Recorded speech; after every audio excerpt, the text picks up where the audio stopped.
Haji Samsul. Close the door. Assalamualaikum warahmatullahi wabarakatuh. Bismillahirrahmanirrahim. Allahumma sholli wa sallim ala sayyidina wa maulana Muhammadin wa ala alihi wa sahbihi asma'in nama ba'du. Ingkang sangat kula hormati Mbah Kawula, Gus Syihab, Gus Zaim, sedanten keluarga Kiai Haji Maksum. Kula niku pernah putu kalian Gus Syihab, Gus Zaim mergi kula numpun generasi ke-6 napa ke-7 saking Mbah Maimunah garwanipun Mbah Umar. Di kula rawuh mriki niat hormat Mbah Maksum mergi keluarga sedanten nate ngaos kalian Mbah Maksum. Kula piyambak dados kebanggaanipun keluarga bilih Mbah Maksum termasuk tercatat tenggene A'lamul Makin. Terus tiang-tiang Jawi sing namine Mudawwan dibukukan tenggene kitab-kitab teng Mekah, termasuk cetakan-cetakan Darul Minhaj sing dicetak teng Jeddah.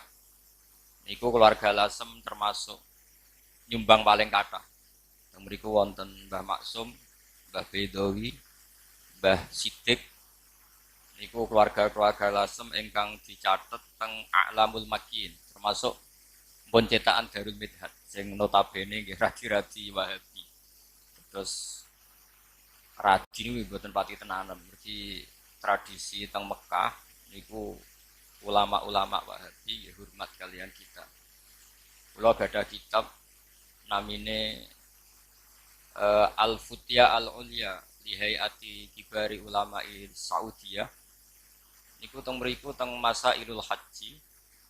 Niku nggih nyebut ulama-ulama Indonesia termasuk Syekh Nawawi Banten, Syekh Mahfud Termas. Dan niki kula nyekseni piyambak Mbah Maksum niku tenggene A'lamul Makin termasuk ingkang disebat.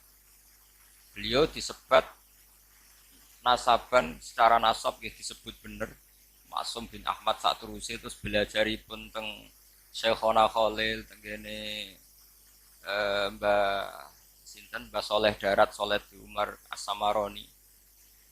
Mergi kula nyekseni sanget manhaj-manhaj ingkang dipun lampahi Mbah Maksum niku persis kalian sing dilampahi Syekhona Khalil.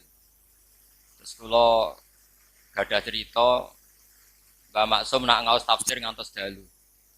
Terus badhe niku kangkang munteng pondok, terus ujug-ujug dimulai malih. Terus saking akrabe kalian santri kadang-kadang tengah ngaji nggih, santri-santri guyon farka'u apa aja ngrokok sik, Mbah.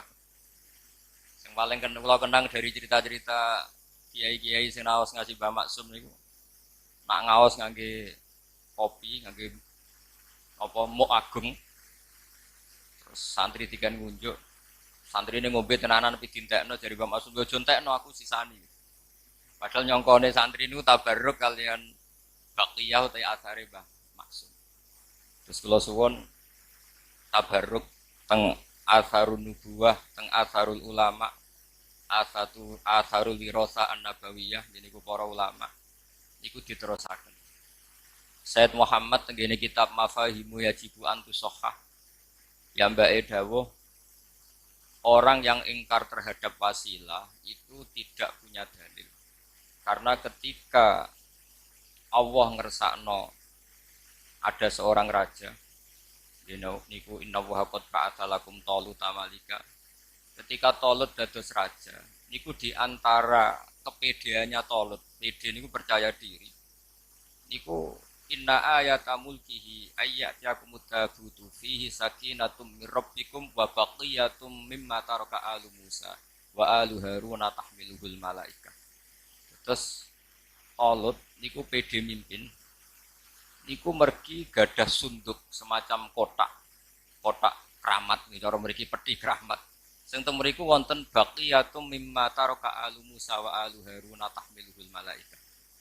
Terus cara ki Jawa kira-kira nggih jimat. Nah sakniki jimate naga sastra disimpen mergo regane larang, mboten perkara warisane Nabi. Nah riyen niku Imam Ahmad bin Hambal niku nggih nyimpen rambutnya Rasulullah Shallallahu Alaihi Wasallam.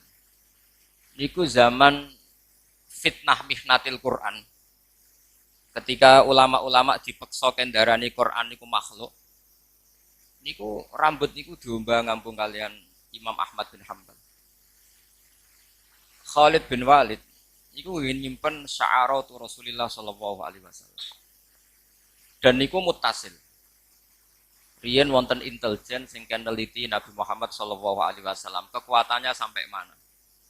Pas intelijen saking negara musuh niku neliti, niku lapor tenggene rajane, kamu nggak akan mengalahkan Muhammad.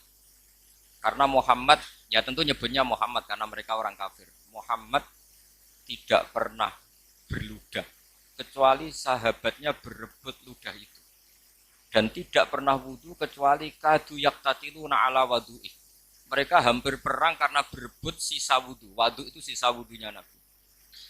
Dan ketika mereka Rasulullah cukur atau potong rambut, kadu yaktatilun, mereka hampir perang karena berebut sya'aratu Rasulillah sallallahu alaihi wasallam. Terus kula suwun teng mriki wonten ma'asiru wirasati Rasulillah sallallahu alaihi wasallam, niku Mbah Maksum sing kula asyhadu syahadatan sanate niku termasuk sanat Ali. Mergi teng manaqibe Syekhina Khalil niku termasuk murid sing disebut Mbah Maksum. Teng masuk masaih Syekhina Khalil niku langsung Sayyid Zaini Dahlan.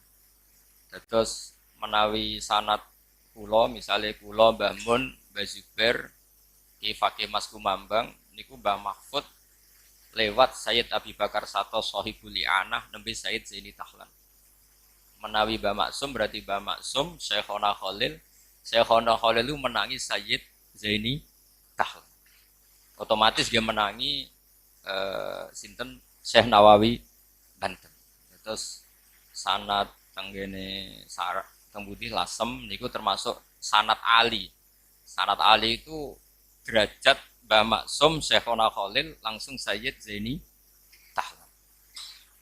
Terus kula niku cara pernah keluarga ngundang Gus Syihab Gus Zaim yo Mbah, cara pernah guru nggih malah buyut. Iki wau, misale kula Mbah Mun, Mbah Zubair, Ki Fakih Mas Kumambang, Mbah Mahfud, terus Sayyid Abi Bakar Sato, nembe Sayyid Zaini Dahlan. Terus kula tok Sayyid Zaini Dahlan itu generasi ke-7. Nah, menawi Gus Zaim, Mbah Ahmad Syakir, Mbah Maksum, Syekhona Khalil, langsung Sayyid Zaini Dahlan, kinten-kinten kelima.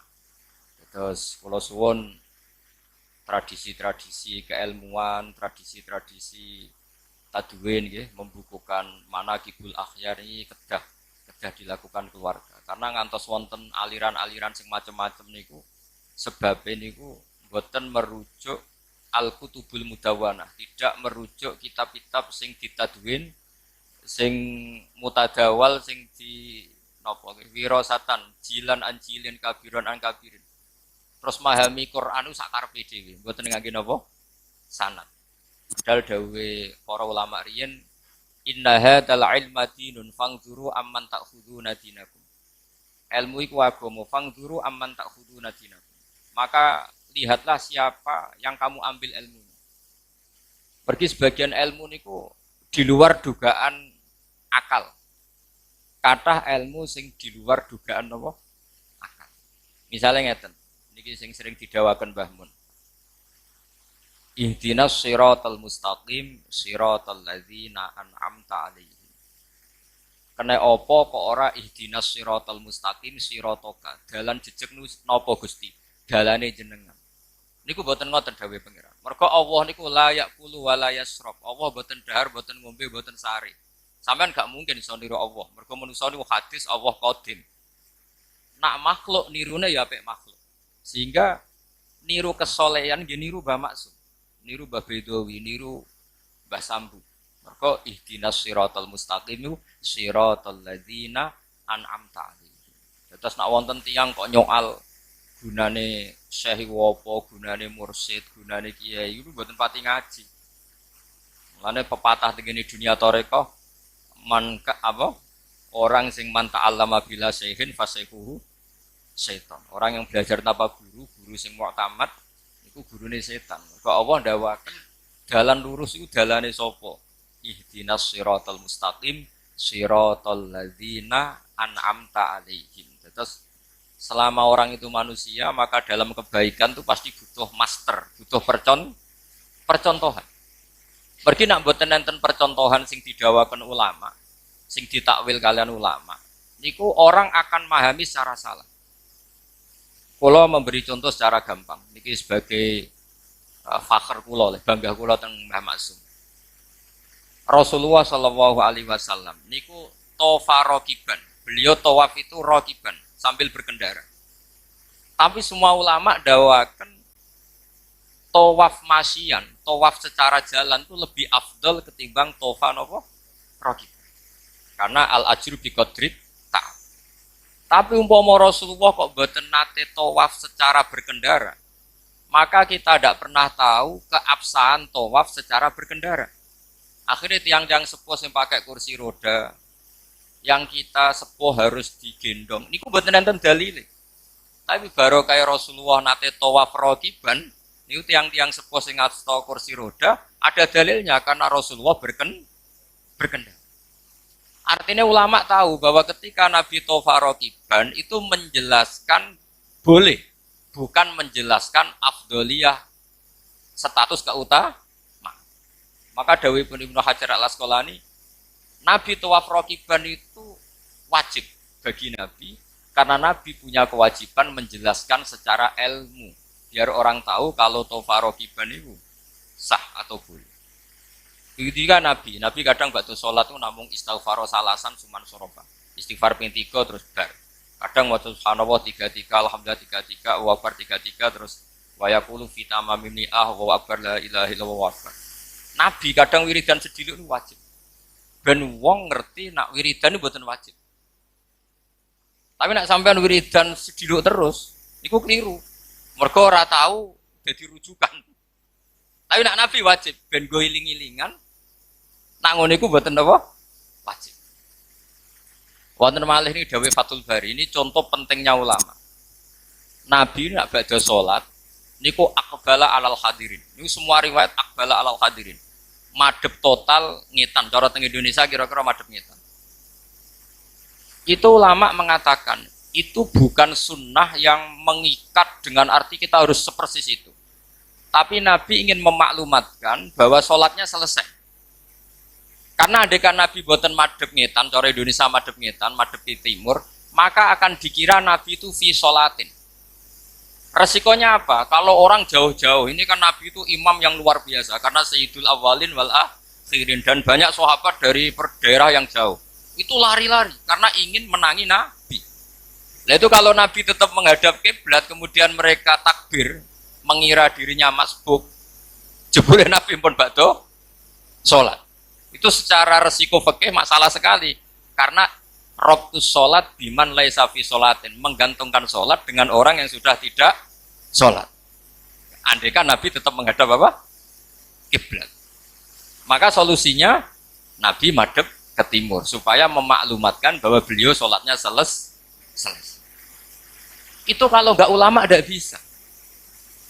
Meskipun tentu baik orang yang habis sholat madhep ngitan karena sunnah Rasulillah baik. Sing madhep ngalor gitu baik. Sing madhep ngulon ki baik. Karena tadi sing madhep ngulon itu disunatkan punya gerakan yang kira-kira orang tahu kalau sholatnya selesai. Makanya tradisi guru-guru kita kalau tetap madhep ngulon itu oleh istighfar, oleh wiridan sing khas setelah sholat itu dibanterno. Ben ngerti makmum itu atau orang lain bahwa beliau sudah tidak sholat. Terus ini tahmilan ulama niku penting sangat supaya orang maknani hadis itu mboten jumut. Boten kaku. Kayak apa Rasulullah handekan beliau tidak menghadap ke timur? Karena nanti dikira beliau fi sholatin. Kalau beliau fi sholatin, dikira fi sholatin, orang yang datang Allahu Akbar niat makmum berarti apa? Menggantungkan sholat sama orang yang sudah tidak sholat. Itu secara status fikih masalah kan? Maka beliau untuk menunjukkan sudah sholatnya selesai menghadap timur. Sehingga dengan mahmal seperti itu, tahmilan fikih seperti itu, maka kita legowo. Ada orang yang setelah sholat tetap madhep kiblat. Bagaimanapun kiblat adalah afdhalul jihad. Ada yang menghadap ke utara, ada sebagian kiai yang menghadap ke timur. Semua itu al-amru wasi'un, semua itu luas karena bisa dianalisis secara nopo el. Terus kalau suwon ilmu niki sing wae sasangking Mbah Maksum nggih karena kalau baleni malih nggih Mbah Maksum niku termasuk sanad ali. Mergo beliau menangi Syekhona Khalil. Syekhona Khalil itu langsung ngaji kalian Sayyid Zaini. Terus daerah mriki termasuk daerah sing banget barokah. Mergi riyen pernah buyut kula nggih, keluarga Lasem niku nate dados keluarga meskipun mboten gadah turunan kalian Sayyid Hamzah Sato. Hamzah Sato niku bin Abdullah bin Umar. Umar niku kakak kandungnya Sayyid Abi Bakar Sato. Sayyid Umar niku gurunipun Ahmad Su'eb, gurunipun Al-Alim Al-Alama Ahmad bin Su'eb niku mbah kandungnya Mbah Maimun. Sayyid Umar juga sing gadah metode wong nak ngaji kudu hafal. Terus beliau hanya mau mengajarkan kitab yang bisa dihafal. Akhirnya teng Jawa wonten tradisi muhafadzah. Niku sing beto Sayyid Umar. Cuma sakniki ra disalah kaprah muhafadzah nggo syarat kenaikan kelas. Sajane mboten nggih syarat wong alim niku kudu muhafadzah. Sakniki mboten nggih kenaikan napa? Kelas. Nah Sayyid Umar niku gadah putra namine Abdullah, gadah putra jenenge Sayyid Hamzah Sato, uripe teng Sedan. Nah niku Sayyid Hamzah gadah mantu namine Sayyid Haidar. Haidar bin Hasan bin Sodakoh bin Zaini Dahlan. Terus daerah Lasem, Sarang, Sedan niku wonten cicite Sayyid Zaini Dahlan. Niku Haidar bin Hasan bin Sodakoh bin Zaini Dahlan. Niku mantunipun Sayyid Hamzah. Mane alhamdulillah teng Sarang, Lasem, Sedan, Naruan niku kitab I'anatul Thalibin niku kados menu wajib. Mriki dibeto kalian pernah putu-putu kalian Sayyid Abi Bakar Sato. Terus kula suwun wirosa-wirosa ngeten iki terus. Kula nganti saniki nggih sering maos kitab Hujjatul Ahli Sunnah wal Jamaah ingkang ditulis dening Bali Maksum. Yen Bali Maksum ngaos kalian Mbah Dimyati Termas. Mbah Dimyati putrane dipondhokno teng Mbah Maksum, sing Mbah Maksum putrane dipondhokno teng Mbah Dimyati. Mbah Dimyati itu adik kandungnya Mbah Mahfud. Terus kabeh niku min haitsun nasab was sabab niku dzurriyatam ba'duha min ba'd. Nek ngoten mawon ingkang kula aturaken ngapunten sanget. Assalamualaikum warahmatullahi wabarakatuh. Ji Samsul, close the door.